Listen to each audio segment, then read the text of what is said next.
안녕하세요. 돈주아 스튜디오 인사드립니다. 참혹한 출산율에 대해서 기사가 올라왔어요. 발등에 불이 떨어졌나 본지 진짜 뭐 하루를 빼놓지도 않고 거의 맨날 올라옵니다. 뭐 뉴스며 뭐 각종 인터넷 사이트며 하여간 진짜 다들 출산율이 좀 이상한 걸 알고 있나 보죠. 일단 한번 기사 읽어볼게요.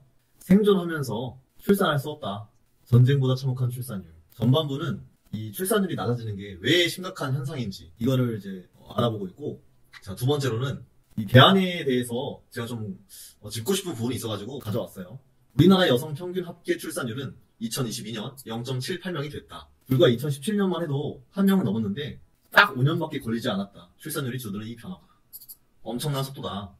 한국인은 소멸하고 있을 뿐만 아니라 아주 빠른 속도로 소멸하고 있다는 얘기다. 이제 중요한 얘기 나오죠. 저출생에 대해서 이야기할 때 280조 원을 먼저 이야기한다. 지난 16년간의 저출산 대책 예산을 다 합치면 280조 원에 이른다는 것이다. 다들 아는 숫자죠. 굉장히 상징적인 숫자입니다. 우리 신인 허경영 총재님께서 그 지난 대선 때 그 저출산에 대해서 꼬집으실 때 항상 그 얘기하신 것들이 많죠. 그 중에 하나가 이런 어마무시한 예산을 투입했음에도 불구하고 뭐 나아진 게 있느냐, 정말 출산율 나아진 게 있느냐, 또는 뭐 남녀 평등 나아진 게 있느냐, 이런 얘기들이었거든요. 이 기자도 그걸 이제 한번 꺼내고 있고, 자, 역시 또 동의하는 부분이 그렇게 많은 돈을 쏟아붓고도 되지 않았다. 이걸 동의하고 있죠. 네, 맞아요. 안 됐어요. 그런데 정말 그 280조 원은 도대체 어디로 갔나? 정말 몰라서 묻고 있을까요? 우리는 알고 있죠. 중간에서 다 헤쳐먹음을 당했죠. 이 돈들이. 정말로 출산율을 높이기 위해서 책정한 금액이라면 그냥 손에 쥐어주는 게 맞았어요. 어떤 한 마을에 뭐 엄청나게 커다란 피자가 있었다고 칩시다. 근데 정말 바람직한 사회라면 각자의 상황에 맞게 공평하게, 네, 평등한 게 아니에요. 공평하게 배분이 되면은 그게 아마 바람직한 사회라고 저는 봐요. 총재님께서도 그런 비슷한 맥락에서 말씀하셨던 것 같은데요. 근데 현 대한민국의 세태는 어떤 식이냐면, 일단 이 나라를 뭐 쥐락펴락 한다고 하는 뭐 그런 사람들이 있고, 이런 통제권을 가지고 있죠. 예산 같은 것에 대해서. 우리 국민들은 우리 나라를 좀 잘 이끌어 달라 믿고 맡겨서 돈을 줬어요. 예산을 세금 냈단 말이에요. 근데 그 돈들을 일단 자기들 배 불리는데 먼저 급급하게 써버려요. 그러니까 피자가 있으면은 일단 자기들 배, 자기 가족들, 뭐 지인들, 별의별 뭐 일속 관계 전부 다 챙겨줘요 먼저. 그 다음에 남은 찌꺼기 가지고 그 나머지의 수많은 사람들을 엔등분 시키는 거죠. 마찬가지예요. 이 280조 원도 똑같은 방식으로 공중분해 당했을 겁니다. 진짜 5년 만에 1명대에서 이제 0점대를 찍었죠. 자, 그래서 이 기자는 어떻게 대안을 내는가 한번 보겠습니다. 뭐 몇 가지 내는데 지금 좀 제가 어이가 없는 부분이 있어요. 그래서 여기입니다. 하지만 두 번째 방법, 돈을 파격적으로 많이 주는 방법은 지속 가능하지 않다고 말을 해요. 네. 이분 진짜 뭐 좀 모르는 것 같아요. 그러니까 하나만 알고 둘은 잘 모르는 것 같은데, 역시 그 기존의 관습대로 흘러가는 것에 익숙하니까 이렇게 보는 거겠죠? 좀 안타깝긴 한데, 그렇게 찌꺼기만 먹고 살았으니까 이거 가지고 어떻게 또 돈을 이렇게 파격적으로 줄 수 있겠어요? 당연히 안 되죠. 애초에 그 메커니즘, 배분 단계에 이르기까지의 메커니즘이 잘못됐다고요.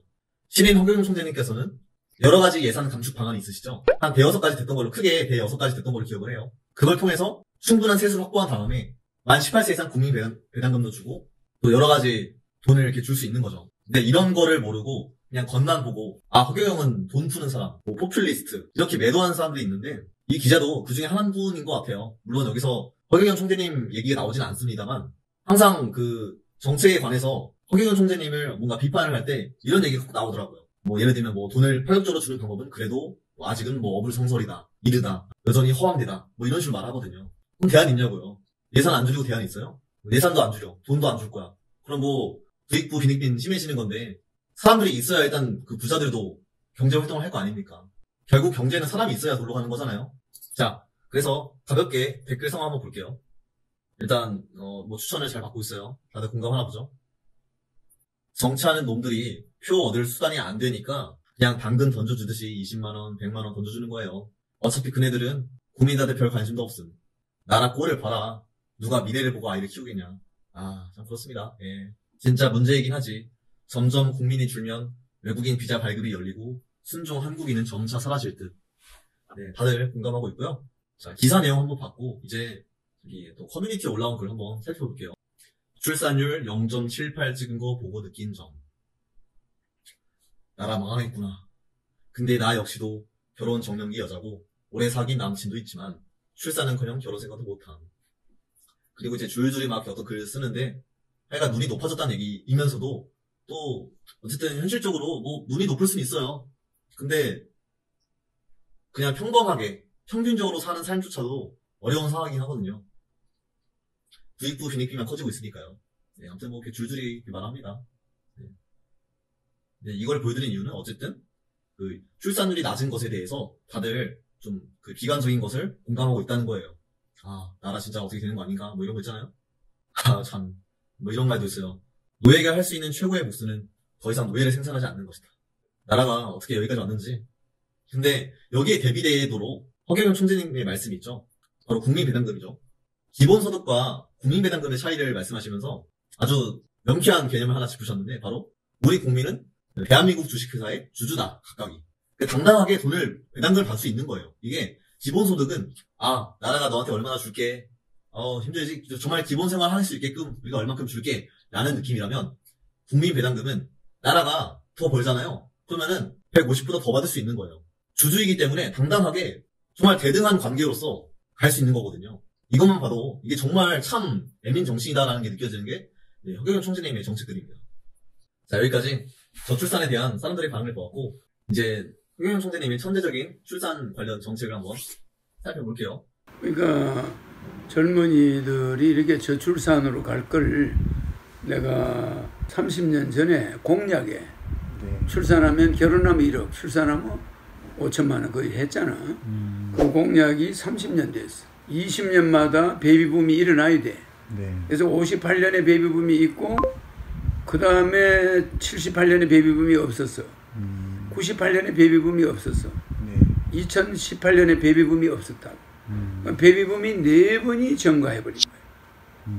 20년마다 베이비붐이 있어야 인간 숫자가 맞아가는데 인구가 안 늘어나는, 안 줄어드는데 이 인구가 계속 내리막길로 갈 수 있단 말이에요. 그리고 우리는 58년도부터 68년도까지는 하나 낳기 운동을 막 하기 시작했어. 저출산을 장려했다. 애 많이 낳으면 무조건 죄인으로 취급을 했어. 그거를 국가가 대규모 홍보를 했어. 출산율을 국가가 강제로 막았어.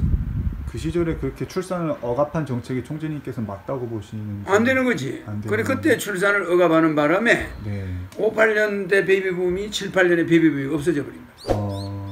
그걸 제재를 했으면 안 됐던 것인가? 안 되는 거지. 그 제재하면 안 되는 거야. 인구가 일본처럼 1억 정도 됐으면 우리 경제가 굉장했어. 그래서 우리가 인구 정책에 실패한 나라예요. 박 대통령이 다른 건 다 잘했는데 인구 줄이는 정책을 썼다는 거. 그거 하나가 실패작이에요. 그래가지고 앞으로는 내가 그래서 30년 전에 그걸 뒤늦게라도 빨리 고치자. 이래가지고 결혼하면 1억, 애기 낳으면 5천만 원. 그 당시에는 3천만 원이 3천만 원인데 이제 그게 5천만 원이지 화폐 가치로 지금 말하면. 요새는 5천만 원 고쳤잖아. 그러니까 결혼하면 1억, 애기 낳으면 그 당시 3천만 원. 공약을 하니까 사람들이